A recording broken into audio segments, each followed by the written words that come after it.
যান।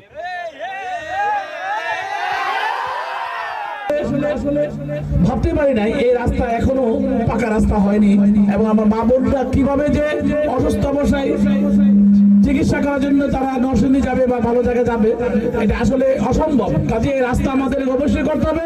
নির্বাচনের পূর্বে আমরা এটা দরখাস্ত সাবমিট করব, নির্বাচনের পরে আমরা দ্রুত আমরা এটার ব্যবস্থা করবো ইনশাআল্লাহ। আমাদের এই ব্রিজ, মেঘনা ব্রিজ অলরেডি একদিকে ফাইলে ওঠার অপেক্ষা আছে। আর দ্বিতীয়ত আমি আপনাকে একটা কথা বলি, রায়পুর উন্নয়নের চরাঞ্চল উন্নয়নে আমরা অনেক দূরে পরিকল্পনা করেছি। যেহেতু তফসিল ঘোষণা হয়ে গেছে, তারপরে কমিটমেন্ট দেওয়া যায় না, সহজে এটা বলা যায় না। তবে আমার অনেক কমিটমেন্ট আপনারা দেখেছেন, তফসিল ঘোষণা আগে আমি বলে দিয়েছি যে রায়পুরের কোনো রাস্তা, চরাঞ্চলের কোনো রাস্তা কাঁচা রাস্তা থাকবে না, প্রত্যেকটা রাস্তা আমরা পাকা রাস্তা করে ফেলবো। যাই হোক, এই ব্রিজটা আমরা সমাধান করব। আপনাদের পরপর যতটুকু উপকার করা দরকার হয় সেগুলো করবো। পাশাপাশি মেঘনা ব্রিজে আপনারা যে টাকার কথা বললেন, আসলে এখানে হয়তো বর্তমানে একটা ইজারা আছে, একটা সরকারি কন্ট্রাক্ট আছে। কন্ট্রাক্ট অনুযায়ী যে টাকাটা নেই, সেই টাকাটা বেশি নিলে সেটার রেট আমরা কমে দিতে পারি, অথবা আমরা এখানকার ইজারা কন্ট্রাক্টে বাদ করে দিতে পারি আগামীতে। যদি আমরা বাদ করে দিই তাহলে কেউ আপনাদের কাছে কোনো টাকা নেবে না, সেটা ব্যবস্থা আমরা করার চেষ্টা করব। কারণ আপনাদের উপকার করার জন্য আমরা জনপ্রতিনিধি হব, আপনাদের উপকার করতে পারলে তো আমরা এমপি হিসেবে সফল হব। আপনাদের কাছে টাকা নিয়ে আপনাদের যদি উপকার না করতে পারে তাহলে তো লাভ নাই।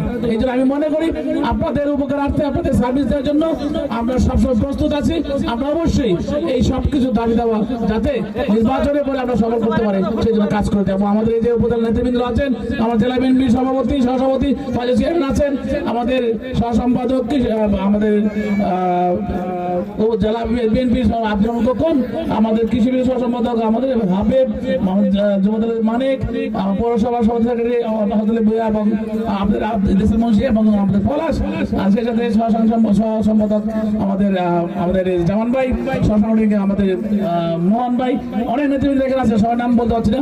আমাদের সমস্ত নেতৃবৃন্দ নিয়ে আমরা একটা টিম, আমাদের মধ্যে একটা ঐক্য আছে, সমস্ত ঐক্য নিয়ে আমরা বিএনপির সমস্ত ঐক্য নিয়ে একসাথে কাজ করে তাদেরকে পাশ করে আগামীতে বিএনপিকে ক্ষমতা নিয়ে এসে অবশ্যই আমরা একটা ক্রিকেটের একটা বড় একটা মাঠ করব, এই চরাঞ্চলে, যাতে চরাঞ্চলে ছেলেমেয়েরা খেলাধুলা করতে পারে। এবং এই মাঠগুলো অবশ্যই দেখেন মাঠের অবস্থা খুব খারাপ, তারপর আপনারা খেলতেছেন। এই জন্য আমি আপনাদের ভালোবাসা জানাই আমাদের ছেলে মেয়েদেরকে, যে তোমরা মনে রাখবা এর চেয়ে খারাপ মাঠ থেকে খেলে আমাদের ছেলেরা কিন্তু বিশ্বকাপে খেলতেছে। কাজী তোমরা প্র্যাকটিস করলে অবশ্যই আরো ভালো করবে এবং বাংলাদেশের নাম রক্ষা করবে। খেলাধুলা